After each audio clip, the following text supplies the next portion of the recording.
This week on Wrestle WreMarks, Monday Night Raw somehow went an entire night without featuring one women's match. Sheamus may have to wait until October before officially entering free agency, and WWE continues teasing the return of Big Cass. Plus, Saturday night's main event delivered new champions, Karl-Anthony Towns fighting alongside Danhausen, a brutal ending between Bayley and Lyra, and more controversy surrounding the WWE Championship. Then we're breaking down SmackDown, Raw, and everything happening on the road to SummerSlam. All that and more right now on Wrestle WreMarks.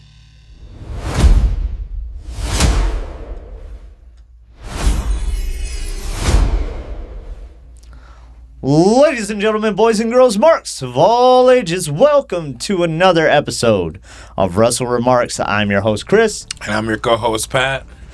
And this is episode 53 of your favorite wrestling podcast, where we give you the news, the recaps, the reactions, and occasionally try to understand why WWE makes the decisions that they do. And this week, they gave us plenty to talk about. We had SmackDown, Saturday night's main event from Madison Square Garden, Monday Night Raw, and we're closing everything out with NXT. We also have a loaded newswire featuring Sheamus, Big Cass, AJ Styles, the latest development in the Janel Grant lawsuit, and the controversy surrounding the WWE giving the women's division absolutely nothing to do on Raw. So without wasting any more time, it is time. It's time. It's newswire time. We have to begin with Monday Night Raw because despite WWE having one of the deepest women's rosters in company history, the July 20th episode featured exactly not one women's match. And it wasn't just that. There were no matches. There was no dedicated actual segment for the women on the main broadcast. Liv Morgan did appear alongside Dominic, as she usually does, and JD McDonough during their problems with Danhausen. She later accompanied Dom in his match with Joe Hendry, and Io eventually arrived to confront Liv. But there was also Roxanne Perez and Raquel, who also discussed Raquel's upcoming Women's Intercontinental Championship match against Sol Ruca, and Sol had an interaction with her and also Lyra, but those were conversations had during commercial break. Wow. And not the actual broadcast, so not everybody saw it. And this is a 3-hour television show. I understand that every decision can receive equal time every single week, but there is a major difference between somebody getting a shorter match and an entire division receiving no match at all. For real. Yeah, especially Liv Morgan and the Women's World Championship. Io Sky is preparing to challenge her at SummerSlam, so Roku has a championship match defense coming up, and you have all these other women standing backstage waiting for something meaningful to do. And it stands out even more because SmackDown recently spent a significant portion of their show establishing the whole interim women's championship tournament. Yeah. So one show is building multiple women towards the ladder match at SummerSlam, while the other has the women appearing mostly exclusively as supporting characters in the men's stories. Raw also went off the air around 9:15 Central, much earlier than the traditional time, so that means it wasn't necessarily a situation where they ran too long or something like that. A women's match didn't have to be cut last minute, clearly, if they cut the time early, so WWE seemingly had the ability to at least feature one match. Yeah, that is the part that makes the criticism fair. People aren't asking for every match to go 20 minutes. Give them 8 minutes. Give them real promo segment, advance the story on television instead of doing it during the commercial break. When fans see an entire division disappear from a show, they are naturally going to question how much of a priority that division really is. Yeah, and depending on if you have Netflix with commercials, or if you just simply have US Netflix, sometimes we don't get stuff that the Canadian Netflix gets. Yeah, and it does suck. Like, I understand what you're saying. Maybe they thought that the little segments that they did have of the women, including the match and Lyra, were enough and sufficient to push the stories, further. I mean, I wouldn't complain about it if it was actually featured in the actual broadcast. Yeah. Because I don't, like you said, like, especially Raquel. He sees things because you have the VPN that I don't see at all. Like, I have to go on the YouTube. I go on YouTube just to make sure I didn't miss anything that wasn't shown on the broadcast. Well, of course, Raquel had a nice promo and told Byron that he needs to practice up because soon he'll be saying, and your new WWE Women's Champion, Big Sexy Raquel Rodriguez. I like it. Because Byron don't know how to say it right. He was trying to give her the Saxonation. Moving on, Sheamus may be leaving WWE, but it appears that the Celtic Warrior will not officially become a free agent immediately. According to a report from Fightful Select, Sheamus will technically remain under contract until October 1st. Sheamus reportedly rejected a restructured WWE contract, which was believed to be a significant reduce in pay. The reported October date would be consistent with a 90-day non-compete period, although the exact circumstances surrounding his current contractual status have not been publicly confirmed. So this is all more or less from what Fightful heard from their sources. And I think a lot of fans assumed that once Sheamus turned down the new offer, he would immediately be available to appear somewhere else. Now, it sounds like everybody may have to wait till October, which isn't a long time. But once October arrives, Sheamus immediately becomes one of the biggest free agents available. That he does in AEW will obviously be mentioned because Claudio's there. But that doesn't exactly mean he's going to AEW. Who knows? Sheamus has been with WWE for nearly 2 decades. He could explore several options, work internationally, make appearances, potentially negotiate a completely different WWE deal before October even arrives. So everything's up in there until October. Yes, sir. Whatever happens, Sheamus still has plenty of offers left on the table. He can have physical matches. He is believable against almost anybody, and he has reached the point where fans appreciate him more now than they probably ever did in his first few WWE Championship runs. Yeah. And it's the truth. He got options for sure, though. The lawsuit filed by former WWE employee Janel Grant against Vince McMahon and WWE is moving into private arbitration. We talked about this last week, but here's a little bit more details. The involved parties informed the court that they had executed an agreement to arbitrate the dispute.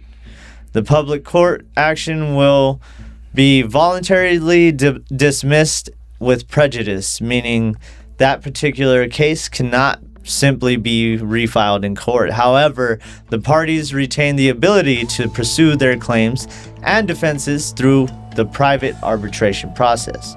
Janel Grant filed the lawsuit in January 2024, accusing McMahon of SA and trafficking.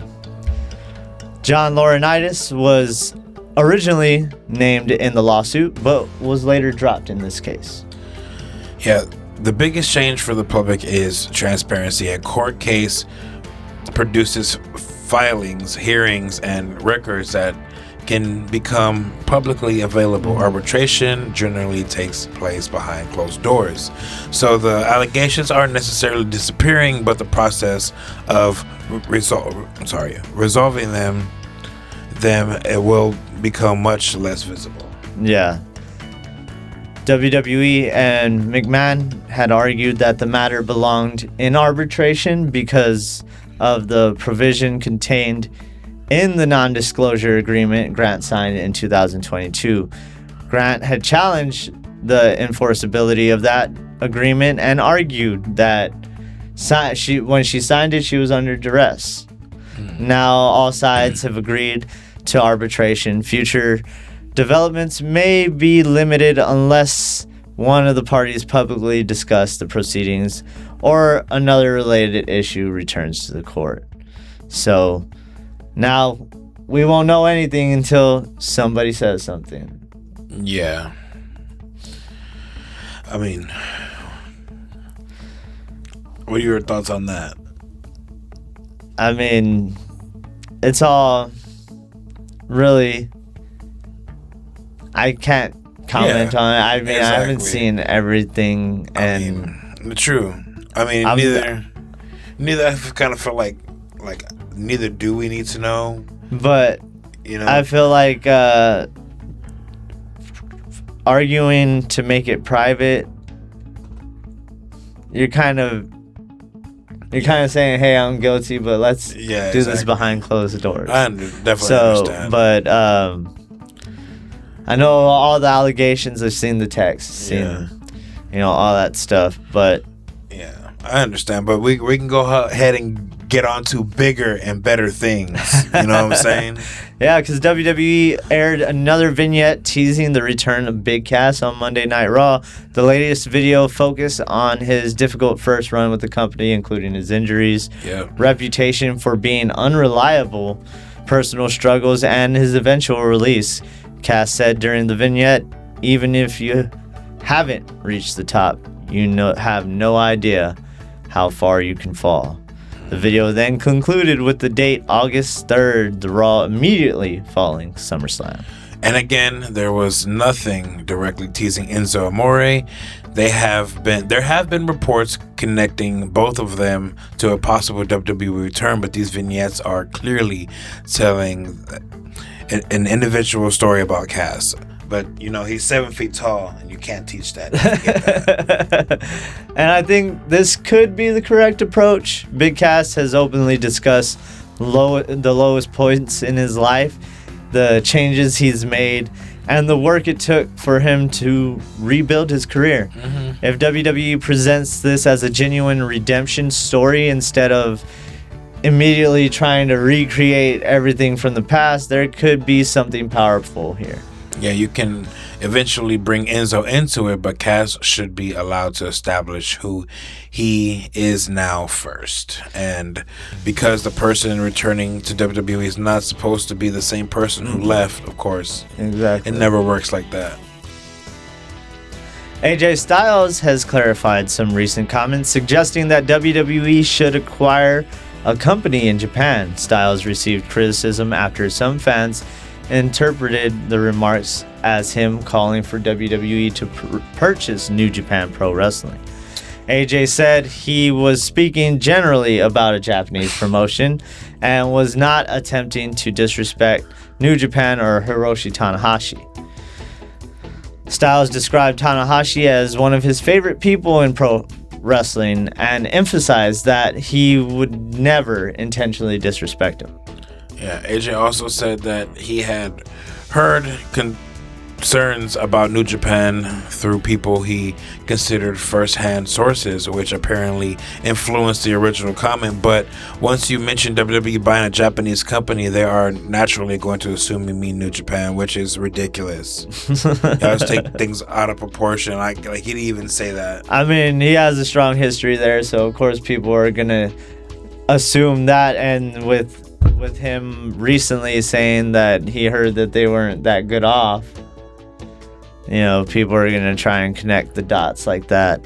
He may have not meant it negatively, but wrestling fans are protective of New Japan, and protective of the identity of Japanese wrestling. The fear is always that a major American corporation would acquire something unique and reshape it into another version of what already exists, rather than keeping its identity. I mean, who's to say that? What if that were to happen? But look at AAA, how it's flourishing. Yes, they keep bringing in WWE stars, but I mean, look at Perros, bro. Like, you know? I mean, that's probably the only good thing that involves one person True. that wasn't a WWE person. True. So, I mean, you can swing it either way. Yeah. I still enjoy the product, but I have my gripes. Yeah. No, it's really good. Like, yeah.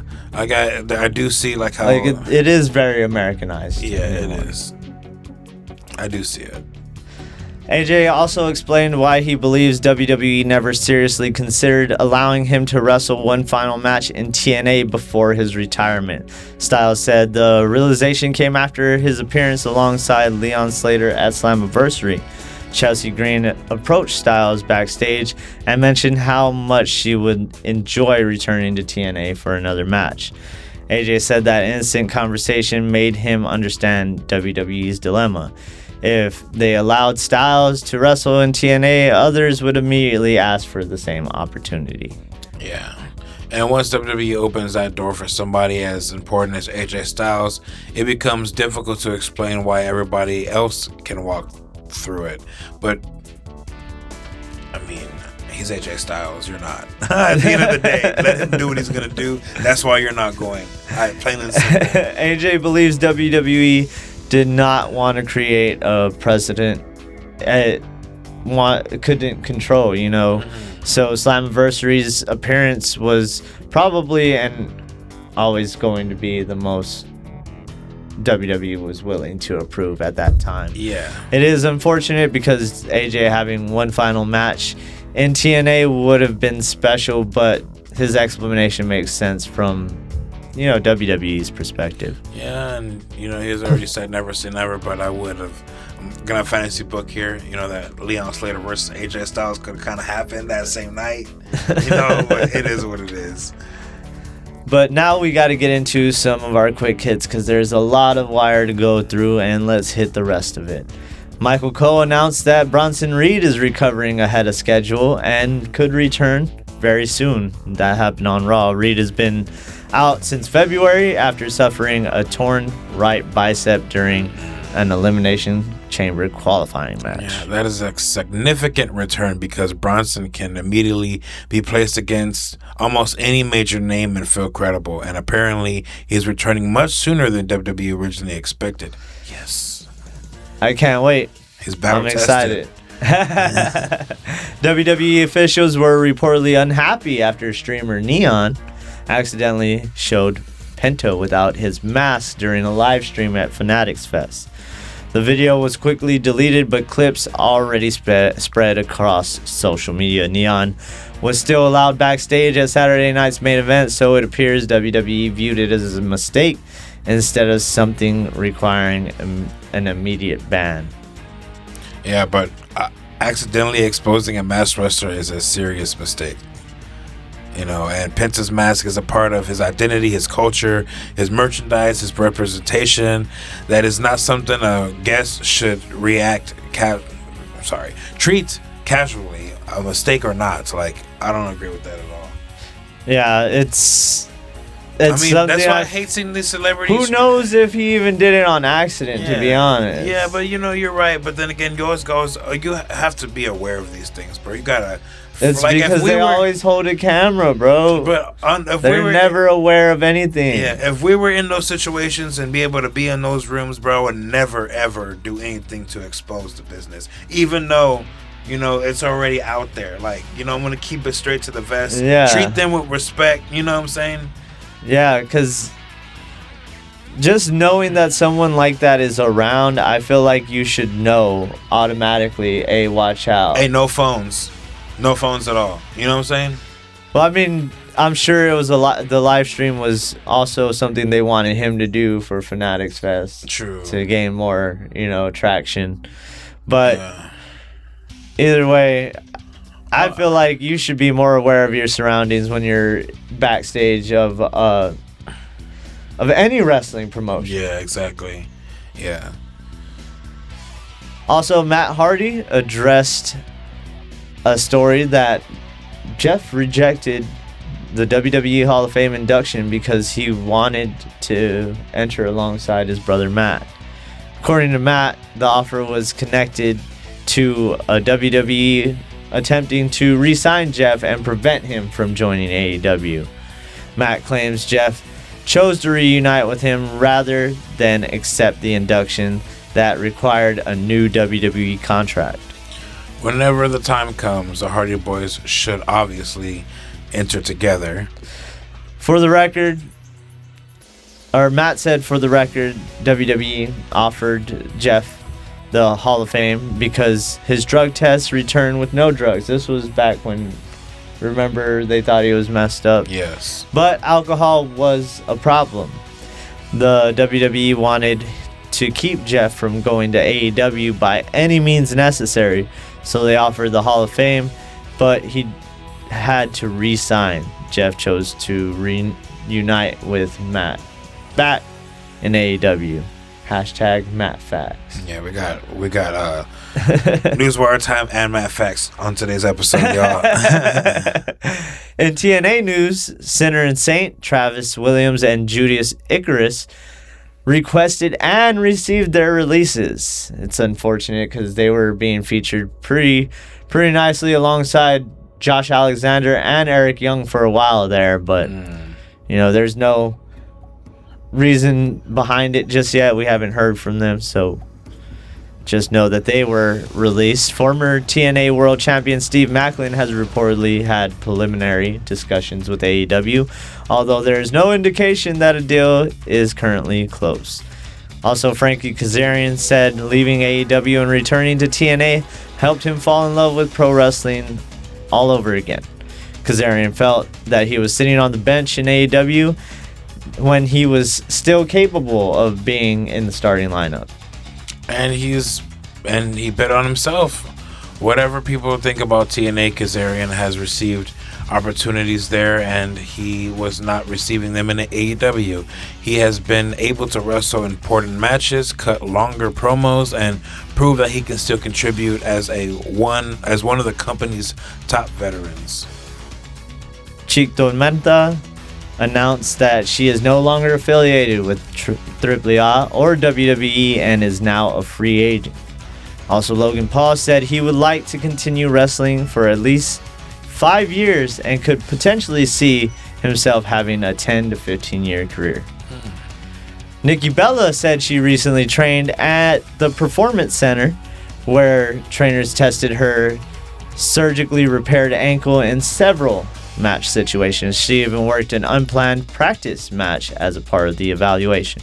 Nikki sounds determined, but jumping from the top rope after breaking an ankle would mess with anybody mentally. But being physically healed and trusting that ankle again are two different challenges, though. Yeah, they are. Max Caster reportedly remains under contract with AEW, but has rarely been seen backstage, sometimes not even at all. Listen. So there's no creative plans for him. There's nothing. They had the Acclaimed reunion. I can't remember how long ago that was. And I feel like that was the last time they saw him. I like the Acclaimed, but you were eventually going to have to move away from that. And they didn't treat Max Caster the way I feel like he should have been booked. He could have done a lot more, and now he's just sitting at home apparently. Sami Callihan, actually he had a match in an indie show. I can't remember what indie show though. But Sami Callihan has reportedly been working backstage as a producer at recent AEW events. This is after his TNA departure, although he may be doing it without a formal contract. Sammy Guevara also recently removed AEW from his social bios. Tom Brady told Cody Rhodes that he has spoken with WWE President Nick Khan about potentially creating a storyline that could lead to a future WWE appearance. Yeah, having a true GOAT, unlike these other people who say that the GOATs in WWE, like Tom Brady, feels inevitable. I do not need him wrestling a 20-minute match, though. I'll give you that. But, WWE would love to have him involved in a major SummerSlam or WrestleMania match. And then I did see he smacked the taste out of Logan Paul's mouth, though. That was like a karate chop. I don't know what the hell he was doing. Something. He needed to work on that swing. But he's still the GOAT, okay? Oh, man. That's great. SummerSlam ticket sales reportedly received significant boosts following heavier promotion and discounted pricing. Oh, wow. More than 27,000, tickets have been distributed for night 1 and more than 26 for night 2 at the US Bank Stadium. Of course, they had Justin Jefferson promoting this. So I'm assuming Justin Jefferson's going to be there because he said, I'll see you there at the end of it. Mm-hmm. That could have been part of what boosted them as well. And, of course, because they're cheaper. TNA Impact also drew 286,000 views on AMC, its largest audience since moving to the network in January. And Danhausen apparently cursed heck no. Argentina before their World Cup final loss to Spain. Nah. I knew something was fishy. There's no reason. No, it's right. He already uncursed the Knicks, which he should have left them cursed to begin with, and helped them win a championship. So people need to start taking these curses seriously, y'all. Yeah, hide your kids. Hide your wife. Hide your grandma, your mama. And if you stand by any turnbuckles, beware of sparks. Or referees getting cramps. Oh, and finally, we want to send our condolences to family and friends and fans of Siva Afi and Paul Bickel, or Bickel, I think is how you say it. Better known to ECW fans as the Equalizer. Siva Afi passed away at the age of 77. Afi was trained by Peter Maivia, the High Chief, and competed from 1970 through 1990s, including a memorable 60-minute match with Ric Flair for the NWA Championship in Hawaii. Paul Bickel appeared in ECW as a bodyguard for Lance Wright and continued to wrestle all the way until 2013. Wow. Our thoughts are with everybody who knew them, and we send y'all all the thoughts and prayers. Loss is yes, sir. Always the worst. Absolutely. And with that, we close the newswire and head on to Friday Night SmackDown. SmackDown opened with Gunther complaining about Nick Aldis, Cody Rhodes, Sami Zayn, and essentially everybody responsible for keeping him away from the WWE Championship. Gunther called Sami a bum, said being forced to tag with him at Saturday night's main event was beneath him. Adam Pearce interrupted and reminded Gunther that Nick Aldis was actually the person who prevented him from being fired. Because Gunther kicked Cody's head into a car door, interfered in a match, or championship match, and then choked out the general manager. Most people would probably lose their job for one of those, or 3, 4, 5, 6, 7, 8, 9 things. Pearce then revealed a major stipulation. If Gunther and Sami defeated Cody and Punk at Saturday night's main event, both men would be added to the WWE Championship match at SummerSlam, turning it into a fatal 4-way. Cody arrived, attacked Gunther, and demanded a match with him later that night. Pearce made it official. Cody was thinking emotionally, which Punk pointed out backstage. Going into a fight with Gunther 24 hours before their tag match was clearly a terrible idea, but it's Crash Out Cody Rhodes now. But Punk also admitted that he probably would have done the same thing because he's a bona fide Crash Out. We also received an unfortunate update on Rhea Ripley. Pierce announced that Ripley's torn meniscus would prevent her from defending the WWE Women's Championship at SummerSlam. WWE will crown an interim Women's Champion through a ladder match, with Rhea eventually getting to face that person once she is cleared. I like the interim championship approach more than the immediate stripping Rhea of the championship. That sucks. It acknowledges that she is still the champion while allowing the division to move forward without knowing exactly when she'll return. Tiffany Stratton became one of the first women to qualify by defeating Jacy Jayne. Fatal Influence attacked Tiffany before the bell until Paige and Brie made the save. Tiffany survived Jacy's offense and finished her with the prettiest moonsault ever. Jade Cargill then faced Nia Jax in another qualifier, but Charlotte Flair attacked Jade, causing a disqualification. Charlotte tried to damage Jade's shoulder with the chair, just like she did to Alexa Bliss, but the baddies made the save. Nia attacked Charlotte, and Jade eventually planted Flair with the Jaded. So Jade is technically qualified, but nobody involved was satisfied. Nia lost her opportunity because of Charlotte, and now Nia will face Charlotte in another qualifier next week. There are several stories overlapping inside this one tournament, which is cool. Yeah. Finn Balor picked up a major victory over Tala Tonga after surviving the size disadvantage and delivering 2 coup de grace. So he gets.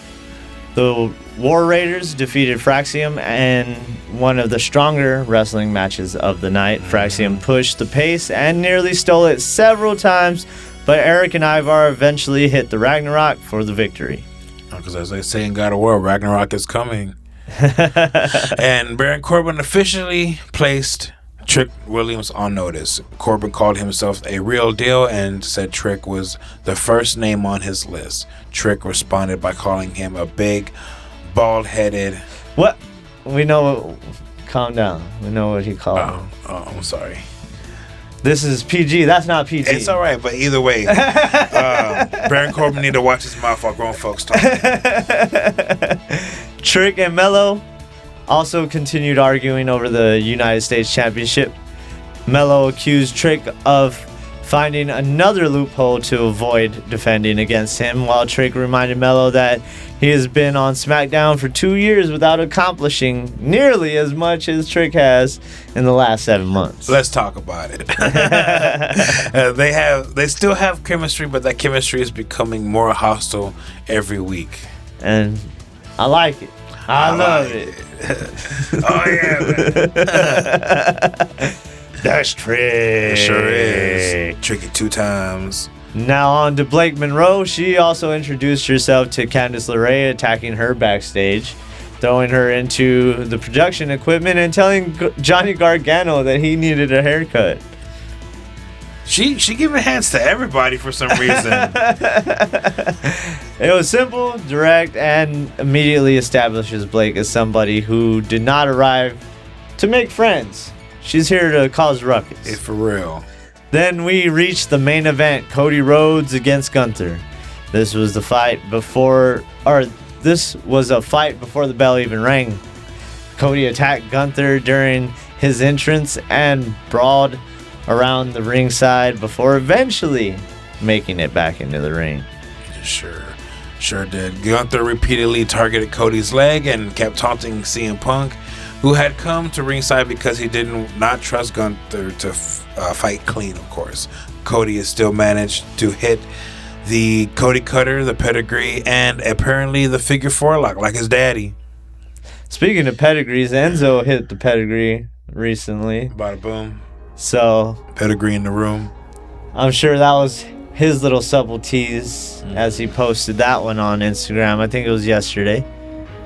But then Sami appeared wearing a Justice for Sami shirt and attacked Punk.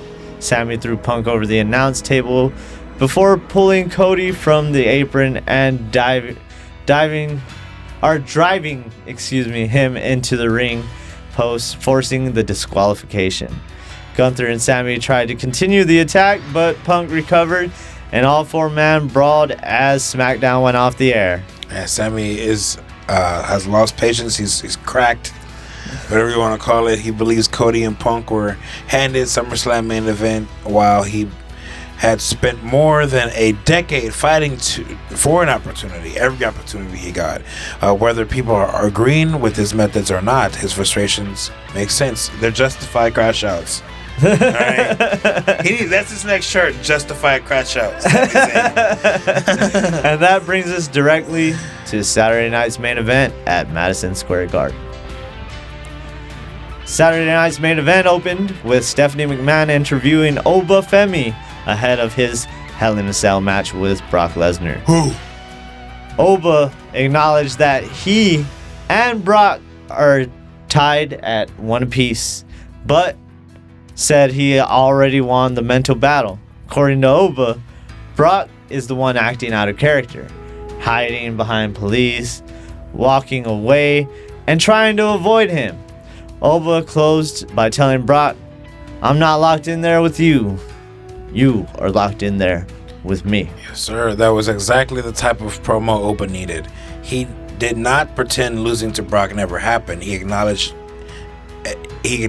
it and then explained why he still believes Brock is afraid of what's going to happen next. The first match of the night gave us new WWE Tag Team Champions as Paige and Bree defended against Fatal Influence Fallon Henley and Laney Reed. JC Jane repeatedly interfered. Bree took her out with a flying clothesline, and Paige appeared close to retaining the titles, but JC helped reverse the final pin combination, allowing Reed to hold Paige's tights and steal the victory. The win was obviously not clean, but that fits Fatal Influence. JC said the group was coming to remind everybody that they were, and they immediately backed that up. Who they were, of course, by taking, not winning, taking the tag team titles, which I was unexpected because we assumed that they were going to further which I'm sure they're going to do with Nikki and Brie. And I wonder if this is going to be, if they are going to go that route, or if they're just going to be like, no, or it could be to where they're upset, or Nikki's upset because they lost. Because they can get another shot, but Nikki wants that shot since she didn't get to wrestle. True. It's gonna work out. Well, I want to see something with I want to see something with Nikki going heel, but yes, that'd be I don't know if we will. Is she still heel? Wasn't she heel from the jump, and then Brie came back? Kind of. We'll see. Card subject to change. Then we had one of the strangest matches you'll ever see inside Madison Square Garden. Danhausen faced JD McDonough in a no disqualification, while Dominic Mysterio and Liv Morgan repeatedly interfered. Judgment Day brought out a table, fought a group of mini-Hausens, and they finally had Danhausen trapped. But Danhausen placed the stuffed black cat and his ripped up jersey inside his cloning machine, and that's when I put two and two together. Aw, hell.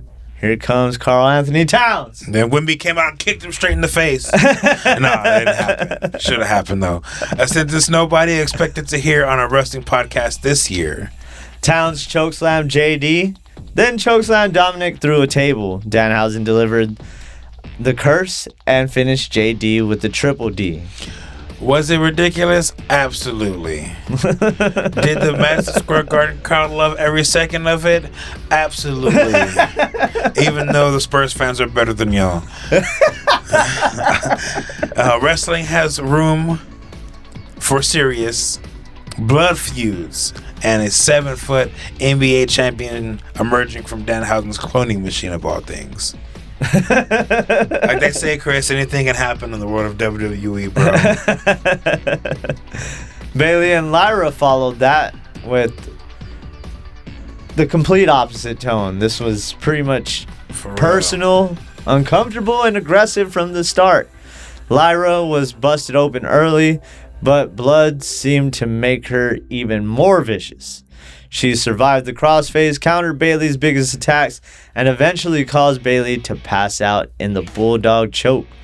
But Lyra was not finished. She kicked Bayley out of the ring, drove her shoulder into the post, reapplied the choke on the floor, and hit the Nightwing on the steel steps. Oof. That was not Lyra simply defeating a former friend. That was Lyra trying to erase Bayley from her life. The referee stoppage protected Bayley because she never submitted, but the attack afterward made Lyra look more dangerous than the victory itself. Mm-hmm. Then came the WWE tag team championship tag main event. Tag team match. Because it was both Cody and Punk versus Gunther and Sami Zayn. If Gunther and Sami won, of course, we would get them in SummerSlam in a Fatal 4-Way. Cody and Punk spent the entire night joking about whether or not they could coexist, who should enter first, and which one of them would leave SummerSlam as champion. Once the match started, they worked together surprisingly well, but Sami and Gunther were not a real team, of course. Yeah, they shared the same goal, but they did not trust each other and did not like each other. That difference eventually mattered. I was really hoping they would coexist for this one. That would be great. And throw a wrench in those plans. Yes. Well, they did, kind of. Yeah, I guess you can say that in a sense, but I was hoping for at least something different. I do like the whole Cody and Punk match. I don't mind that, but I really wanted them to actually have something going there, and it didn't seem like they had anything throughout the whole match. They got along for like a second here and there, but it wasn't anything big. Yeah, no, I feel that. Then the match broke down with everybody hitting major offense. Sami hitting Cody with a haluva kick, Cody answering with the crossroads, Gunther hit a ripcord lariat, and Punk dropped Gunther with the GTS. Gunther eventually grabbed the WWE Championship and hit Cody with a running belt shot while the original referee was down. A second referee entered and counted a 2 because Nick Aldis pulled him out of the ring. I told you. And after everything Gunther did to Aldis, which I'm never going to forget, I knew that you knew that receipt was coming. He knew. Yeah, and Aldis just clapped Gunther with the WWE Championship. That belt strike looked clean. It did. I mean, one of the greatest wrestlers of all time. You know what I'm saying? So wrestler who? Punk followed with the GTS and dragged Cody over Gunther for the pin. Cody and Punk won, meaning SummerSlam remains a one-on-one. Afterward, Cody handed Punk the championship, but Punk accidentally hit Cody in the face in the end with the strap as he was leaving the ring. And looked accidental. It looked accidental, but when you are already preparing to fight each other at SummerSlam, even an accident can become an issue. This friendship is still there, but there is tension rising. The show closed with Roman Reigns and the New York Knicks captain Jalen Brunson. Boo! Holding an acknowledgement ceremony. Roman presented Brunson with the Knicks-themed World Heavyweight Championship. Well, it was more a Jalen Brunson thing than anything, to be honest. Praised him for bringing the championship back to New York. Then Seth Rollins attacked Roman from behind as Tyrese Halliburton came out and caused a distraction. Should have been Greg Pop, I'm telling y'all. He handed the chair to Seth. Rollins prepared to stomp Roman's head into the chair until Brunson stepped in between them. Roman recovered, hit the Superman punch followed by a spear, and stood tall alongside Brunson as the show ended. Saturday night's main event felt like a Madison Square Garden spectacle. New champions, celebratory, involvement, and a major stipulation. And Roman Reigns standing tall is in the final shot, of course. And I didn't care for that segment one bit. Jalen Brunson looked so out of place. Tyrese Halliburton looked so out of place. It was just not. It was not for me. It's no for me, dog. Like, everything just looked awkward. The Knicks are obviously Everything still cursed because that segment is cursed. But anyways, we move on to Monday Night Raw. Raw opened with the Visions, Braun Breaker, and Austin Theory facing Javon Evans and Dragon Lee. Evans and Lee brought the speed, athleticism, the dives, but Logan Paul and Maxine Dupree repeatedly interfered. Maxine tripped Dragon Lee. Breaker attacked behind the ref's back, and Breaker eventually hit Lee with the super spear for the victory. The Vision continued attacking after the match until Alpha Academy made the save. Otis cleared the ring and looked ready to powerbomb Theory, but Breaker recovered and speared Otis on the floor. Then he hit Otis with another super spear to leave him down.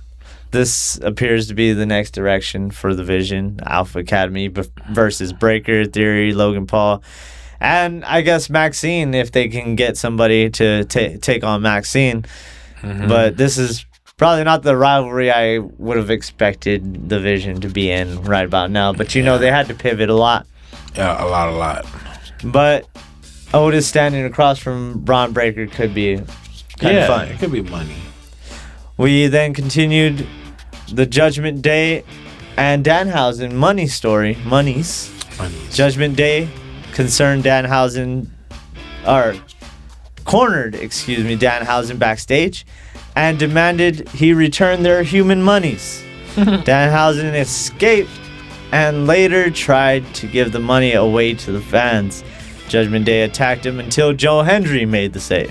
Yeah, the fake money bag eventually landed near Oba, which was the worst possible place JD could have thrown it. Adam Pearce immediately booked JD versus Oba, and the match lasted about as long as you would expect. Oba threw everybody around, hit a fall from grace, and told Brock Lesnar that the fake money nonsense was over because the real money was waiting at Hell in a Cell. Oh, yeah. Paul Heyman later delivered a strong promo on Brock's behalf, promising that Oba's historic rookie career would end violently in Minneapolis. Because Brock wasn't on the show, of course, but Heyman made his presence felt important. That's what Paul Heyman does better than anybody else in the game. Yeah, he's pretty much anybody. He's Paul Heyman, you know what I'm saying? Solo Sikoa then appeared, even though he is not technically a part of the Raw roster. He offered to protect Rollins from the bloodline at SummerSlam. Solo argued that Seth is not only facing Roman Reigns, he's facing the whole bloodline, that meaning Jacob, Jay, and Jimmy. Solo said he understands how the bloodline operates and could help Seth the same way Seth once helped Cody defeat Roman. Seth said he would think about it, which Solo did not like. Then Jacob Fatu arrived. Solo left and Seth super kicked Jacob, so Seth may not trust Solo, but Solo is correct about one thing. Seth is badly outnumbered. Gable! F yeah! And Penta defeated Ethan Page and Rusev in a strong tag team match. Penta took out Page with the Mexican Destroyer, while Gable trapped Rusev in the ankle lock and forced him to submit.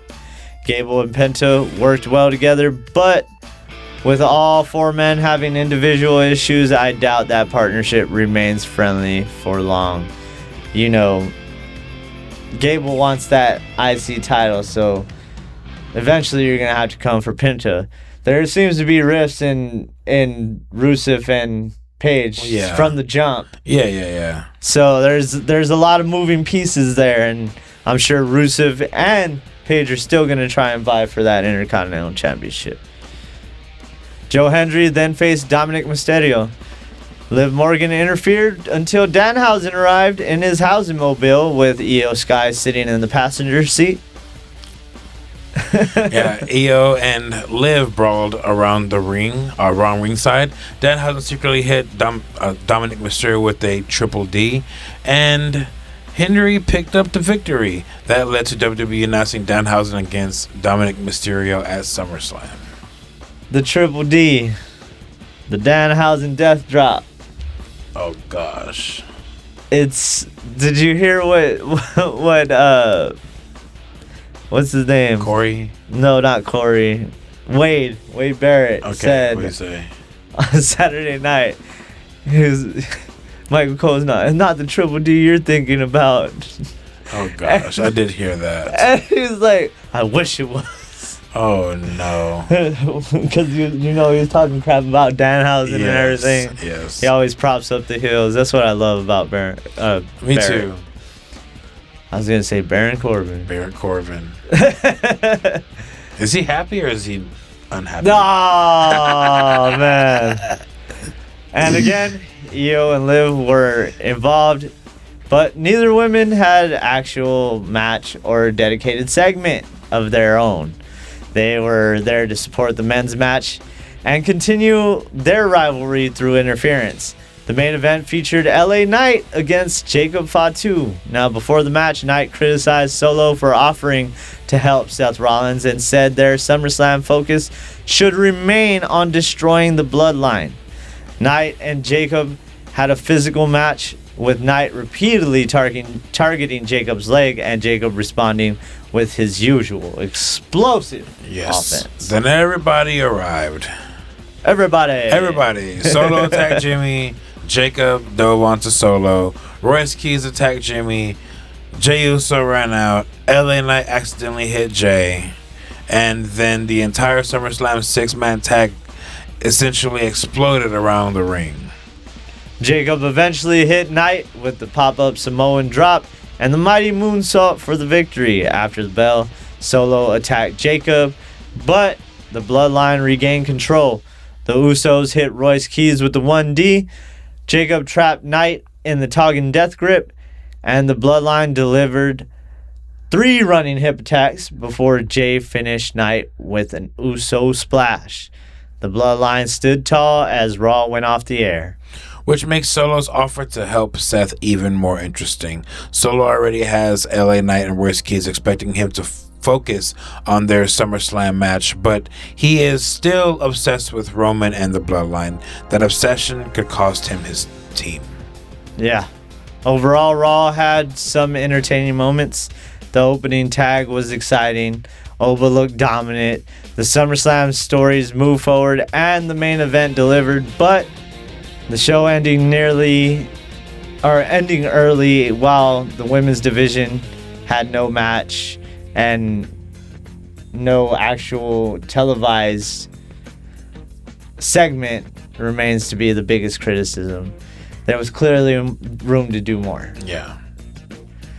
And with that, we'll go on to NXT, because that one just happened last night. And man, NXT keeps heating up every week. It sure does. And after everything that's happened across the main roster this week, of course, NXT is where it has to be, bruh, because, you know, NXT is where the future is. And we got to leave on a high note. Mm-hmm. Even though we came in on a high note. NXT opened with Robert Stone trying to prevent Tony D'Angelo and Naraku from touching each other before their NXT Championship street fight. Stone wanted a decisive winner in the main event, but before he could finish laying down the law, Thea Hale and Natty started arguing over Natty's upcoming match with Jada Parker. Natty took a shot at an injured Layla Diggs and said Jada was going to tap out again. And Thea immediately made it clear that she was not impressed with Natty or the people currently following her around. That became very important later that night. The opening match featured Dark State against Saquon Sugars, Noam Dar, and Romeo Moreno.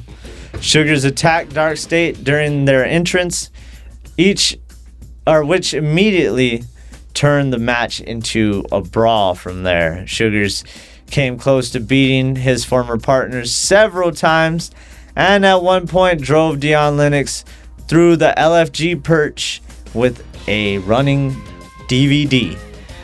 But Dark State's size and experience as a unit eventually became too much. They caught Romeo Moreno with an assisted double powerbomb to earn that victory. Yeah, but Sugars and Lennox continue fighting after the bell, so that rivalry is nowhere near finished. Nah, not at all. Sugars may not have beaten Dark State, but he proved that he is willing to fight all three men if that is what it takes. Yep, and Kendall Gray and Lola Vice met in the ring after Kendall defeated Lola for the NXT Championship.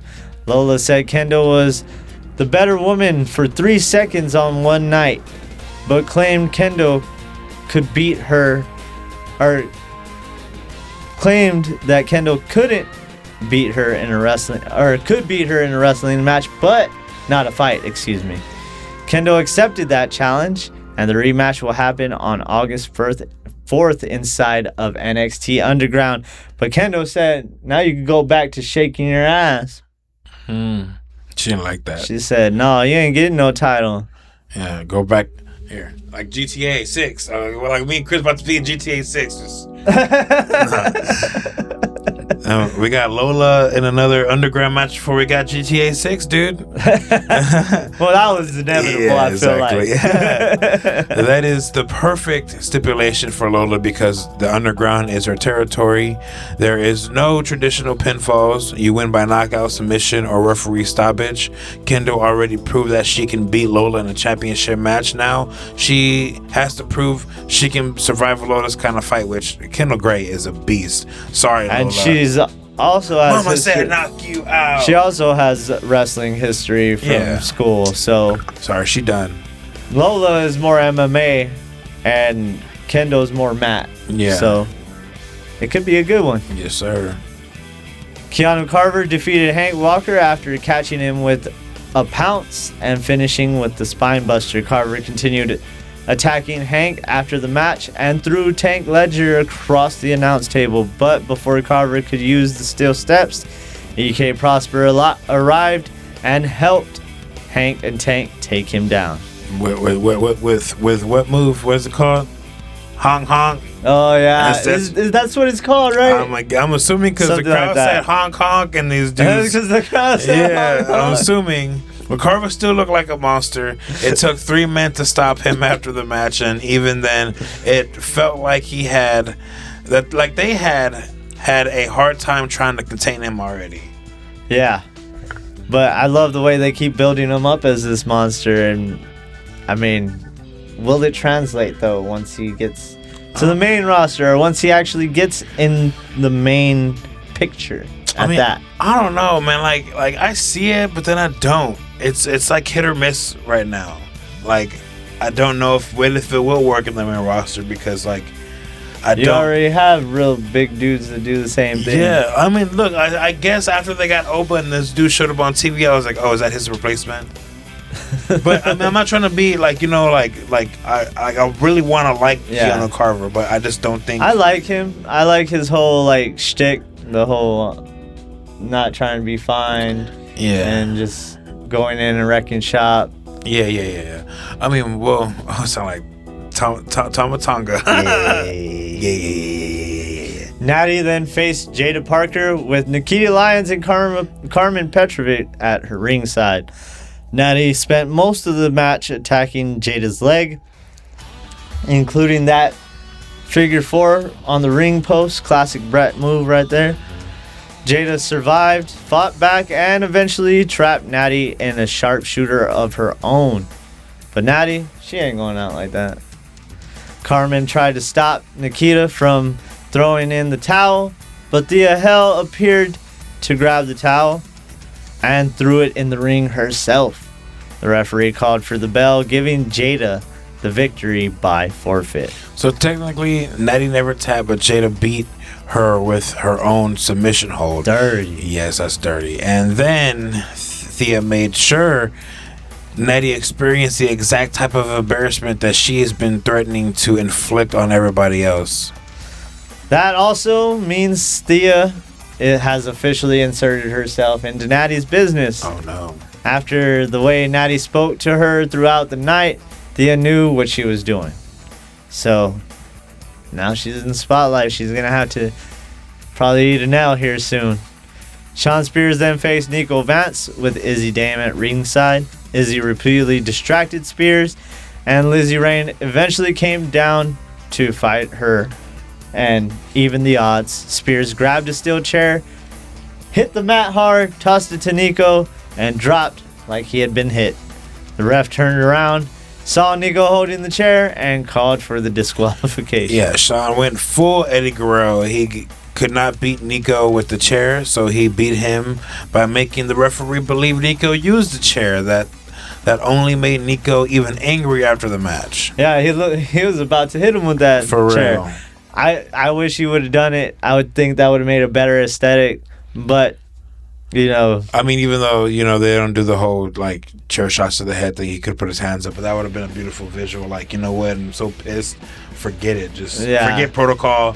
Well, he was acting. He was selling it. He was just staying there on the mat. So I mean, you could have just got him across the body. Yeah, somewhere. Or I thought he was gonna into the ribs or something like that. Yeah. Like, after you beat your opponent and shut your mouth, and then you press like one of the buttons and you beat him up afterwards. Robert Stone also made a major match for next week. Miles Bourne will defend the NXT North American Championship against Lights, Cam, Action. I almost threw up. Cam Hendricks. Showtime. Cam Hendricks. Now, where's Hendricks originally claimed that he suffered a setback and was only 66.7% recovered.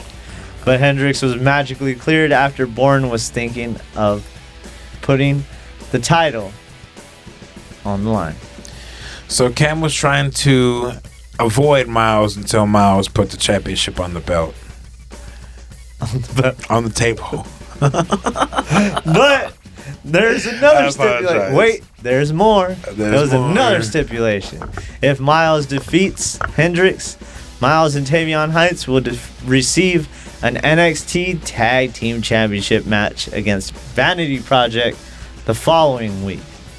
So that's going to be one to watch.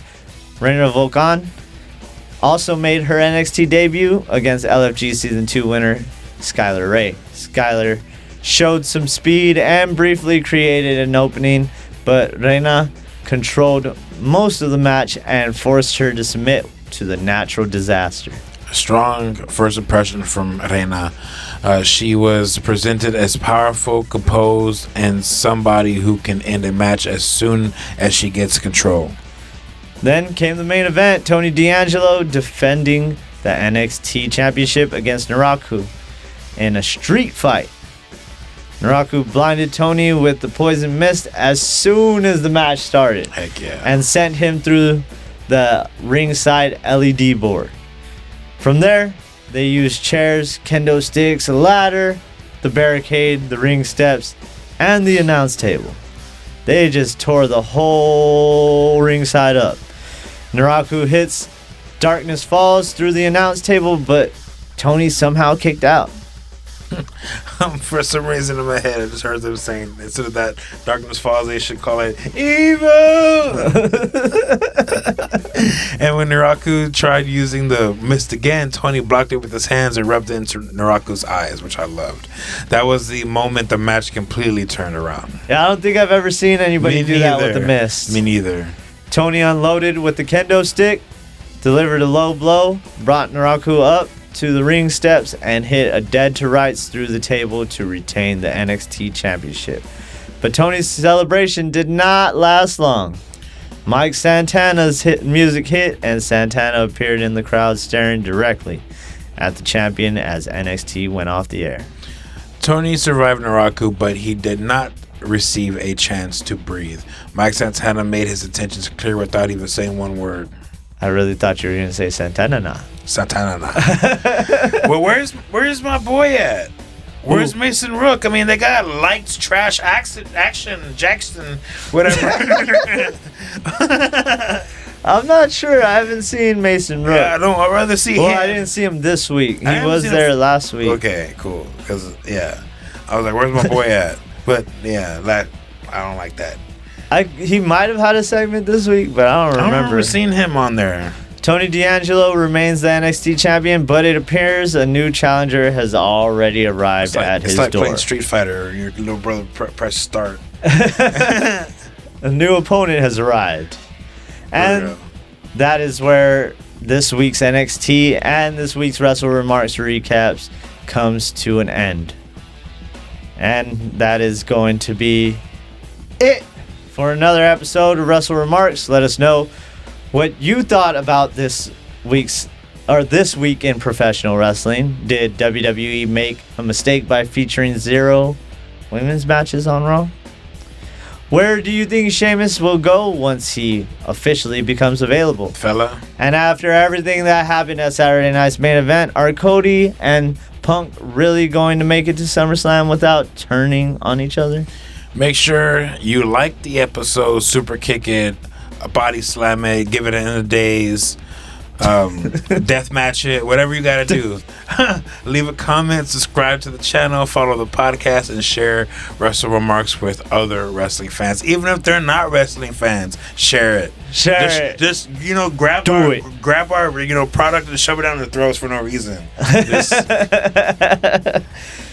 I mean, you can do it. Do it. It's free. Do it. For Pat, I'm Chris, and this was your Wrestle WreMarks.